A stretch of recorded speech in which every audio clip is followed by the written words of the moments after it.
Très chers amis, voilà, à nouveau, nous sommes ici ce soir avec vous, toujours dans cette émission à la recherche de l'amour, toujours accompagné de Monique. Bonsoir Monique. Bonsoir, bonsoir à vous tous, soyez tous les bienvenus. Lorsqu'on dit souvent, et on le dit toujours d'ailleurs, que la vie sentimentale est quelque chose de très agréable, c'est quelque chose de très bon.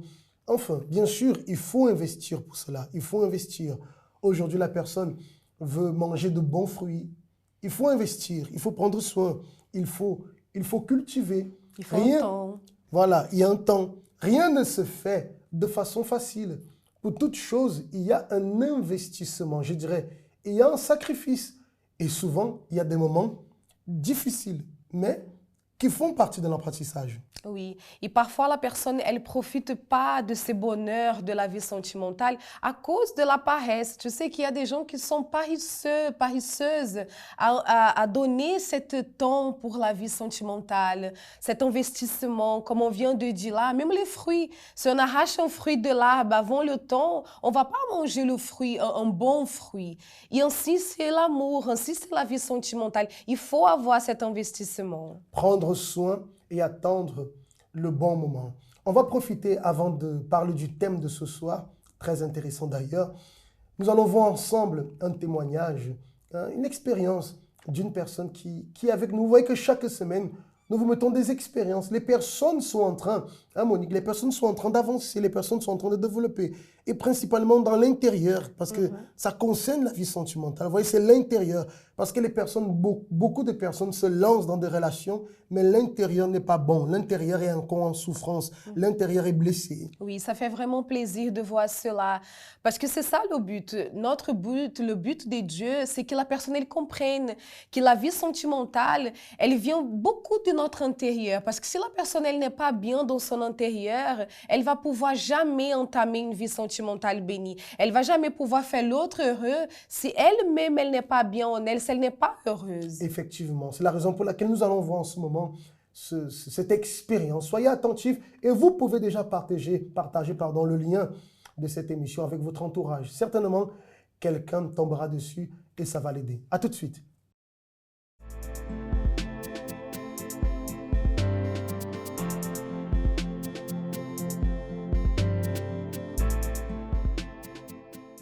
La thérapie de l'amour, ça m'apporte une direction pour pouvoir prendre des bonnes décisions, pour être heureuse dans ma vie sentimentale et avant tout dans ma vie spirituelle. Ce soir, ce que j'ai appris, c'est de toujours s'associer à l'intelligence divine, de toujours faire appel à Dieu pour toute situation. Et aussi, j'ai appris à toujours prophétiser le bien. Parce que parfois, on peut dire des paroles qu'on dit que c'est rien, mais ça porte du fruit dans notre vie. Donc il faut vraiment veiller à ce qu'on dit.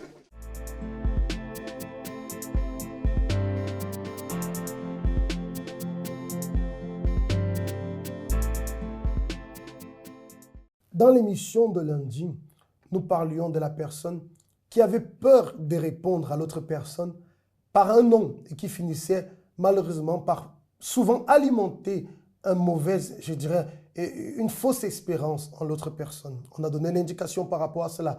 D'ailleurs, vous pouvez aller sur la page Facebook de la thérapie de l'amour et retrouver cette émission. Aujourd'hui, on va parler de l'autre côté. Parce qu'on parlait tout à l'heure que cette marche de l'amour, cette marche dans la vie sentimentale n'est pas sans difficulté. Il y a des luttes, il y a des moments difficiles, mais les obstacles qui viennent, je pourrais même dire, les choses négatives, on va le dire comme ça, qui souvent se manifestent, tout cela vient aussi pour nous aider, pour nous donner, pour apporter une certaine maturité, un apprentissage. Mais beaucoup de personnes, face à une situation qui ne correspondait pas à leurs attentes, finissent par se bloquer définitivement dans la vie sentimentale. Oui, ça c'est bien lié avec ce qu'on parlait tout à l'heure en début d'émission, que c'est pour cela que c'est important que la personne elle soit bien en elle-même, dans son intérieur, même pour pouvoir passer par une situation comme ça. Parce que, par exemple, quand je commence à voir l'intérêt vers une personne, et si moi je vais jusqu'à cette personne pour pouvoir savoir si on doit avancer ou pas, parler de mes sentiments, comme on disait dans l'autre émission, on doit être prêt prêt à recevoir soit un oui, soit un non. Et quand la personne elle reçoit un non, est-ce que le monde va finir à cause de cela? Ou si peut-être la personne elle a déjà entamé une relation, ou elle était déjà en train de prier avec une personne, ou de parler déjà, et après elle a vu que c'était pas ça, elle va finir, sa vie sentimentale sera finie à cause de ça? Et c'est de là vient alors le thème de ce soir. À cause du non, j'ai perdu courage. À cause du non, j'ai perdu courage. Parce que tu sais, ce moment de déclaration, il y a pour certaines personnes que c'est quelque chose, je dirais, c'est un exercice facile. Mais il y a pour d'autres personnes où ce n'est pas toujours facile. Et pourquoi? Parce que ce n'est pas pour un jeu, c'est un engagement sérieux. On donnait l'exemple, on parlait avec les jeunes dans l'émission, par exemple, lorsque nous étions au collège, etc. Et enfin, vouloir courir des amourettes ici, là, c'était facile. Ah, si elle ne veut pas, elle ne veut pas. Si elle ne veut pas, il ne veut pas. Ça passe. Parce que demain, on court déjà derrière quelqu'un. Mais aujourd'hui, il s'agit, on n'avait pas la compréhension de ce que c'est que la vie sentimentale. Aujourd'hui, on comprend avec les enseignements de l'importance qu'a la vie sentimentale. On voit un peu l'enjeu qui est derrière. C'est comme un match de foot. Les personnes qui jouent dans la rue, elles jouent. Si elles gagnent, elles gagnent. Si elles perdent, elles perdent. Mais dès qu'on est engagé dans une compétition, l'enjeu est plus grand. Donc là, forcément, il y a, je peux dire, un peu de stress, la préparation est différente. Et donc c'est la même chose. La personne sait qu'elle veut se déclarer à l'autre personne. L'enjeu est grand parce que c'est pour trouver la personne avec qui elle va passer le reste de sa vie. Mais, comme tu dis, quand arrive souvent le non, elle ne s'est pas préparée pour le non. Parce qu'on doit se préparer pour le oui. Parce que lorsqu'elle voit cette personne, elle imagine toujours, ah, c'est l'homme de mes rêves. Mon futur mari, ma future épouse. Excusez-moi, juste pour qu'elle puisse aller vers cette personne, ça veut dire qu'elle a déjà alimenté pas mal de choses dans son intérieur, donc dû à parfois cette déception. Exactement. Alors, elle arrive et lorsqu'elle va parler à l'autre personne, elle a déjà fait un sacré chemin. Elle s'est déjà préparée, elle a lutté, elle a imaginé. Mais souvent, on n'imagine pas vraiment le non. Ou même si on l'imagine, parfois on le minimise. Et lorsque la personne reçoit un non, tout ce qu'elle a construit, tout ce qu'elle a imaginé, parfois ce sont des mois. Parce que lorsqu'on analyse une personne, parfois ça prend des mois. 2 mois, 3 mois, 4 mois. Et tout ce qu'elle a, je dirais, idéalisé dans son esprit avec cette personne pendant tous ces mois, tout vient de s'écrouler. Parfois, elle a l'impression même qu'elle rêve, elle dit, mais c'est pas possible. Elle m'a dit non. Et ce non-là, malheureusement, a laissé beaucoup de personnes par terre. Oui, et c'est pour cela que la personne, quand elle est dans cette période-là d'observation, de voir l'autre personne, avant d'aller, il faut savoir déjà gérer ça à l'intérieur de vous.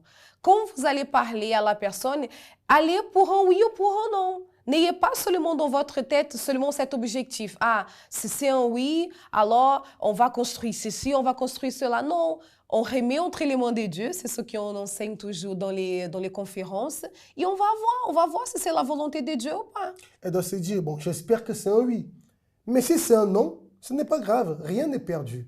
Parce que les personnes ont reçu des noms, et ce non les a découragées. Et c'est ça, elle n'a plus le courage, parce que c'était peut-être pas la bonne personne. Le fait qu'elle ait reçu un non tout de suite, parfois elle le voit comme quelque chose de négatif, mais d'autres aussi le voient comme quelque chose de positif. Ça m'a évité de commencer une relation avec quelqu'un qui plus tard allait se couper donc. C'est positif. C'est parce que souvent la personne a honte. Les gens ont honte du non. Mais le non fait partie de la vie. Il y a des situations où on aura des oui, des situations où on aura des non. Parce qu'il y a des personnes qui ont reçu oui et qui ont regretté d'avoir reçu ce oui. Donc, elle a reçu un non. Elle ne peut pas laisser ce non la décourager. Mais elle doit comprendre.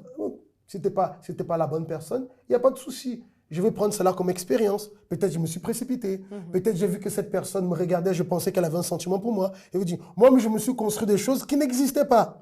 Et donc, ça va déjà me faire m'analyser moi-même par rapport à ma démarche. Et bien sûr, en sachant, celui qui cherche va trouver. Donc, ce n'est pas la bonne personne, donc je vais me préparer.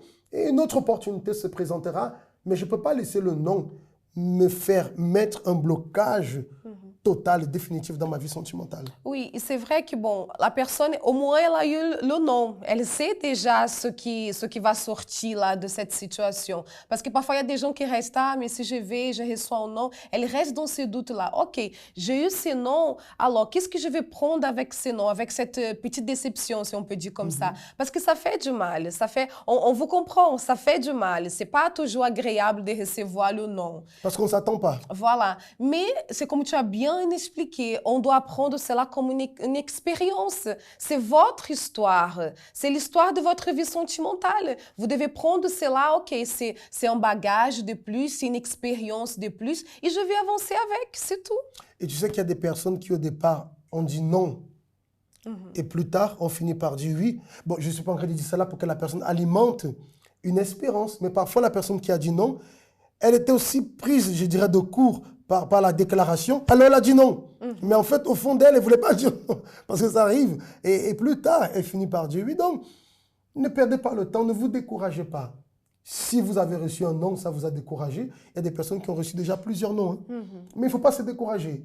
Tant qu'il y a l'espoir, tant qu'il y a la vie, il y a l'espoir. Et plus que tout, il y a la foi. Et avec la foi, vous allez réussir. Avec la direction de Dieu, c'est sûr que vous allez trouver la personne avec qui vous allez pouvoir construire votre futur. On va encore ensemble voir l'expérience d'une personne qui participe avec nous des conférences de la thérapie de l'amour. Et on revient tout à l'heure pour la conclusion.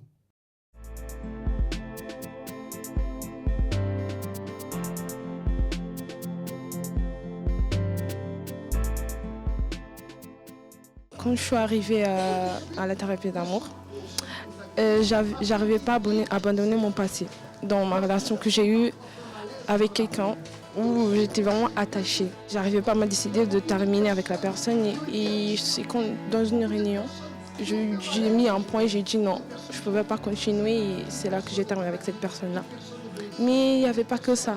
À l'intérieur, il y avait encore des envies d'aller voir la personne, de recommencer avec la personne. Alors j'ai dit non, j'ai lutté, je venais à la thérapie, où après j'ai appris aussi de écouter par mon cœur, mais oui, la raison.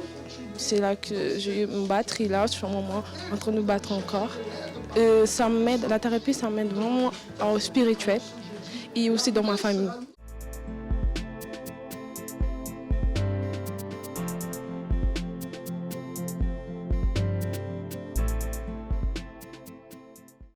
Le non. On ne doit pas prendre le non comme un échec dans notre vie. Tu sais, Isaac, si moi j'ai un objectif d'arriver en quelque part, je ne peux pas rester sur le non que j'ai reçu parce que je ne peux pas avancer si je continue à regarder en arrière. Et tu sais, il y en a beaucoup de personnes qui, dans la vie sentimentale, à cause du non, elles sont, au lieu de prendre cela, comme on avait dit, comme une expérience pour qu'elles puissent avancer, la personne, elle s'arrête dans ça. Ah, pourquoi j'ai commencé ça? Pourquoi je suis allée parler? Pourquoi? Elle ne peut pas regretter le fait d'avoir été parlé. Il faut parler. Le non n'est pas un échec. Ça peut parfois faire partie du chemin. Tirez-en les expériences nécessaires et avancez. Quand on dit ne pas se limiter à un non, ce n'est pas que vous allez harceler la personne encore. Oui, voilà. Quand on dit ne vous limitez pas à un non, continuez. La personne a dit non, alors vous aurez une autre opportunité. Et vous allez réussir, Dieu va vous honorer, raison pour laquelle il est aussi bon de participer à des conférences de la thérapie de l'amour. Et demain, jeudi, nous vous attendons ici, toujours pour prendre soin de votre intérieur et vous apporter toujours de nouveaux éléments qui vont vraiment vous aider à avancer dans votre mariage, à avancer dans votre vie amoureuse, quel que soit votre état ou votre condition sentimentale. Nous vous attendons ici à Paris, au 254 rue du Faubourg Saint-Martin, à 20h, mais aussi au centre d'accueil de Évry-Courcouronnes, de Nantes et de Lyon à 19h30. Passez une très bonne soirée, que Dieu vous bénisse et à vendredi.